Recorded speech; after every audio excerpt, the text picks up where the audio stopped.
জাতীয় বিশ্ববিদ্যালয়ে অনার্স ভর্তি পরীক্ষা আগামী ৩ মে। অনেকে আমার একটা প্রশ্ন করছিল যে ভাইয়া জাতীয় বিশ্ববিদ্যালয়ে ভর্তি পরীক্ষার প্রশ্ন কেমন হতে পারে। আমি বিগত সালের অনেকগুলো প্রশ্ন ঘাটাঘাটি করছি। আমি সে মানে হিসাবে কথা বলছি। আমি জাতীয় বিশ্ববিদ্যালয়ে যখন ভর্তি হই, হ্যাঁ আমার ব্যাকগ্রাউন্ড জাতীয় বিশ্ববিদ্যালয়ে, আমি এমবিএ বিবিএমবিএ করেছি। আমরা যে বছর ভর্তি হবো ওই বছরে আমি ভর্তি গাইডও কিনছিলাম প্রিপারেশন নেওয়ার জন্য, কিন্তু ওই বছর থেকে ভর্তি বাতিল হয়। 14-15 ঘটনা। আমরাই ছিলাম ফার্স্ট ব্যাচ যাদের জাতীয় বিশ্ববিদ্যালয়ে ভর্তি পরীক্ষা নেয়নি, এর আগের ব্যাচগুলো নিত। তা আমি বই কিনছিলাম, পরে বই কেনার পরে শুনে ভর্তি পরীক্ষা নেবে না। বাট আমি যখন অ্যানালাইসিস করলাম প্রশ্ন ব্যাংকগুলো, তখন আমার এই কথাটা মনে পড়লো, তাই তোমাদের সাথে শেয়ার করলাম। ভর্তি পরীক্ষা তারা সেই লাস্ট নিয়েছে 14-15 সেশনে। সো ওই পরীক্ষার সাথে ওই 10 বছর আগের প্রশ্ন আর এই বছরের এখনকার প্রশ্নের মধ্যে তফাৎ যে মানে হবে সেটা কিন্তু স্বাভাবিক। কারণ আগের বোর্ড প্রশ্ন কিন্তু হচ্ছে না, এবং মানবন্টনে পরিবর্তন করেছে। মানবন্টন আগে ছিল বাংলা ইংরেজিতে ছিল 25-25 করে, আর সাধারণ জ্ঞানে ছিল 10, এবং গ্রুপ সাবজেক্টগুলোতে 10 ছিল। কিন্তু এখন কিন্তু তা না। এখন বাংলা ইংরেজি সাধারণ জ্ঞান টোটাল 20-20 করে 60 মার্কে পরীক্ষা হবে, আর গ্রুপ সাবজেক্টগুলোতে 10-10 করে, বা মানবিকের 10 করে, বিজ্ঞানের মানে 15-16 করে, আর হচ্ছে যে ব্যবসায় যারা রয়েছে তাদের আবার 20 করে 10 করে অনেক ডিস্ট্রিবিউশন রয়েছে। এখন এই জায়গায় প্রশ্ন কেমন হইতে পারে। আমি জাতীয় বিশ্ববিদ্যালয়ে আমার কয়েকজন টিচারের সাথে আমি কথা বলেছিলাম যে স্যার পরীক্ষার প্রশ্ন নিয়ে কী বলছেন।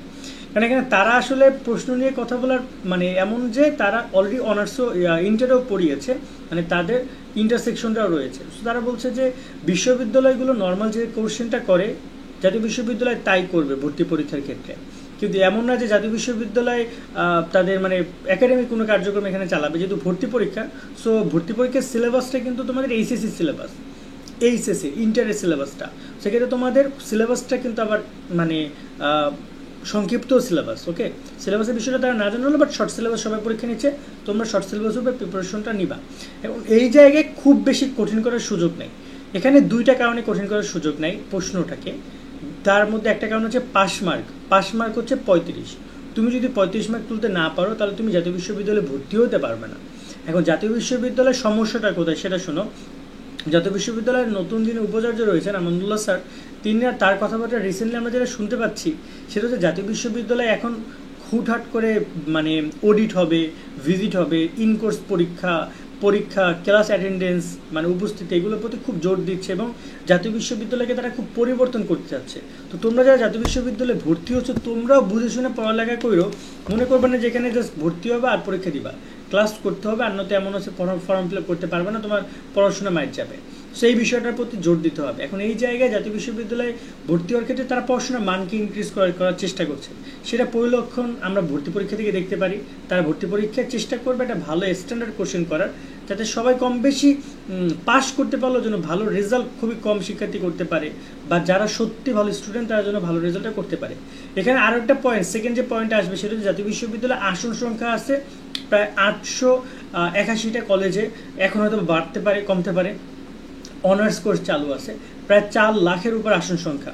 এখন তোমরা যারা পরীক্ষার্থী রয়েছে তোমরা পাস করছো অলরেডি প্রায় 12 লাখ, 11 লাখ 12 লাখ পাস করছো। তার মধ্যে মেডিকেল, অন্যান্য পাবলিক বিশ্ববিদ্যালয়, বুয়েট, কুয়েট, রুয়েট, চুয়েট, বিদেশ, দেন সব কিছু বাদ দিয়ে যদি আমরা ধরি, তাও মিনিমাম 4 থেকে 5 লাখ বা 6 লাখ শিক্ষার্থী জাতীয় বিশ্ববিদ্যালয়ে ভর্তির জন্য একটা দীর্ঘ অপেক্ষায় রয়েছে। সো তারা যদি সবাইকে পাস করার সুযোগও দেয় তা কিন্তু তারা ভর্তি কিন্তু করাতে পারবে না।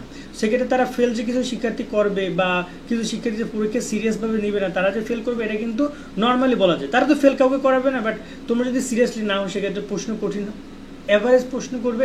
সেক্ষেত্রে এমনিতেই দেখবে যারা ঝরে পড়ে তারা ঝরে পড়ে যাবে, তাদের জন্য সর্বশেষ অপশন হচ্ছে ডিগ্রি।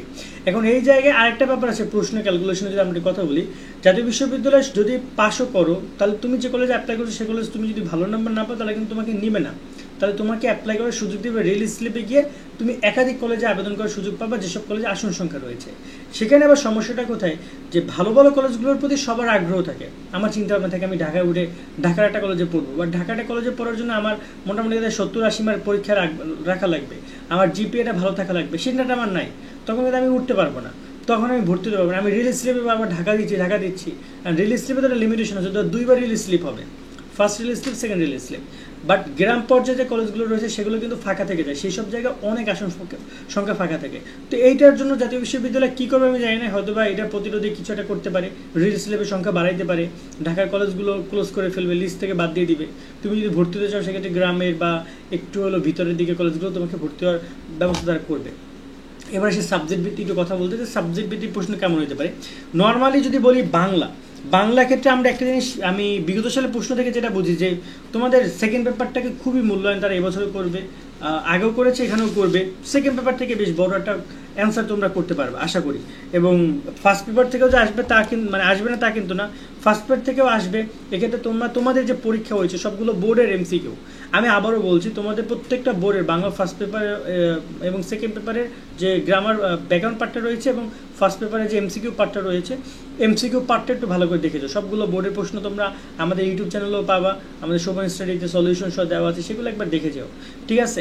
সেকেন্ড ব্যাপার হচ্ছে ইংরেজির ক্ষেত্রেও তাই থাকবে। ইংরেজিতে যদি গ্রামারিক্যাল ব্যাপারগুলো রয়েছে সেগুলো গ্রামার থেকে বেশি কোশ্চেন আসতে পারে, এবং ইংরেজি ফার্স্ট পেপারে সিন আনসিন থেকেও তোমাদের প্রশ্ন আসবে। আর সাধারণ জ্ঞান নিয়ে যদি কথা বলি, সাধারণ জ্ঞানের ক্ষেত্রে বাংলাদেশ বিষয়গুলি থেকে প্রশ্ন আসবে, আন্তর্জাতিক বিষয়গুলি থেকে প্রশ্ন কিন্তু আসবে না, সেটা কিন্তু তার কথা বলেনি। এর আগের বার বলেছে বাংলাদেশ বিষয়গুলিতে, আমরা ধরছি বাংলা বিষয়গুলি থেকে। আর যদি তারা বাংলাদেশ বিষয়গুলি বাদ দিয়ে আন্তর্জাতিক বিষয়গুলি করে, তাহলে এখানে একটা ধরা শিক্ষার্থীরা খাবে। কারণ এটা আমি বলছি না, অনেকেই বলছে যে ভাইয়া আগের মানবন্টনে বলেছে বাংলাদেশ বিষয়গুলি থেকে, তাই আমরা সেই বাংলাদেশ বিষয়গুলি পড়ছি, বাংলাদেশ নিয়ে পড়ছি, আমরা কিন্তু আন্তর্জাতিক পড়ছি না। এখন বাংলাদেশ নিয়ে যদি পড়ি, ওই যে 20টা কোশ্চেন সাধারণ জ্ঞান থাকবে, তার মধ্যে মিনিমাম 5টা কোশ্চেন বা 4টা কোশ্চেন, মিনিমাম 2 থেকে 3টা বা 4টা কোশ্চেন তোমরা জুলাই নিয়ে পাবা, জুলাই আগস্ট নিয়ে পাবা, যেটা গত বছরে ঘটেছে।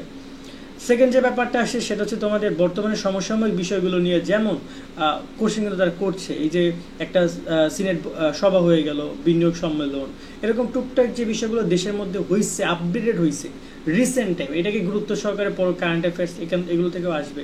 এবং বিগত সালে আরও কিছু প্রশ্ন রয়েছে যেগুলো হয়তো বা বিগত সালে বইগুলো ঘাটলে তোমরা পাবা, বিগত বইগুলো ঘাটলে, যেগুলো অন অ্যাভারেজ সাধারণ কোশ্চেন হয়, বাট চলতি যে জেনারেল নলেজটা রয়েছে, যেটা সমসাময়িকভাবে ঘটছে, সেটা প্রতি তারা গুরুত্ব দিবে।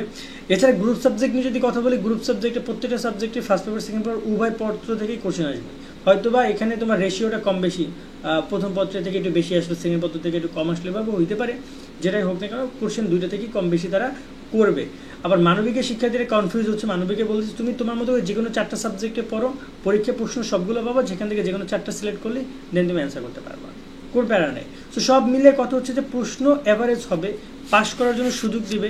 এখন তুমি যদি মনে করো যে তুমি পড়ালেখা কইরা যাবে না, আন্দাজের টাকা পাস করবা, ওইটা তোমার ভাগ্য। কিন্তু যারা পড়াশোনা করে যাবে তারা একটা ভালো কলেজ পাবা আশা করছি, এবং ভালো নাম্বারও পাবা। সো পড়াশোনা করে যাও, শেষে যে কটা দিন মানে বেঁচে আছে, এখন 15 দিন 20 দিন বেঁচে আছে, এখন সুন্দর করে পড়াশোনা করার কোনো বিকল্প নেই। আর অনেকে মনে করতে পারো জাতীয় বিশ্ববিদ্যালয়ে ভর্তি হবে, আর কি পড়ালেখার এত দরকার কি, পড়ালেখা করতে হলে কি ন্যাশনালভাবে ভর্তি হইতাম। দেখো বিষয়টা হচ্ছে যে অদূর ভবিষ্যতে অনেক কিছু পরিবর্তন হতে পারে। যদি জাতীয় বিশ্ববিদ্যালয় মানে প্রতিজ্ঞা করে যে তারা তাদের বিশ্ববিদ্যালয়ে মান উন্নয়ন করবে, তখন যখন দেখবে যে কোম্পানিগুলো এই ইউনিভার্সিটির স্টুডেন্টদেরকে অনেক সিরিয়াসলি নিচ্ছে, এখন যতটা অবহেলা করছে তখন আর সিরিয়াসলি নিবে, ঠিক আছে। এবং দেখা যায় যে এখান থেকে মানসম্মত শিক্ষা ব্যবস্থা থাকলে যদি সেটা বের হয়, শিক্ষার্থীরা ভালোভাবে কমপ্লিট করে, দেখবে যে অনেক ফিডব্যাকও পাচ্ছ, অনেক বিসিএসের মতো জায়গায়, সরকারি জবগুলোতে দেখবে যখন জাতীয় বিশ্ববিদ্যালয় সেরা টপ করছে, দেখবে যে পুরো খেল ঘুরে গেছে। সো তোমাদেরকে বলবো পড়াশোনা সুন্দর করে করো, পড়াশোনার কোনো বিকল্প নেই, যেটা সামনে আছে সেটাকে নিয়ে প্ল্যানিং করো, ঠিক আছে। আজকের মতো আমি ভিডিও এখানে শেষ করছি। সকলে অনেক ভালো থাকবা, আল্লাহ হাফেজ।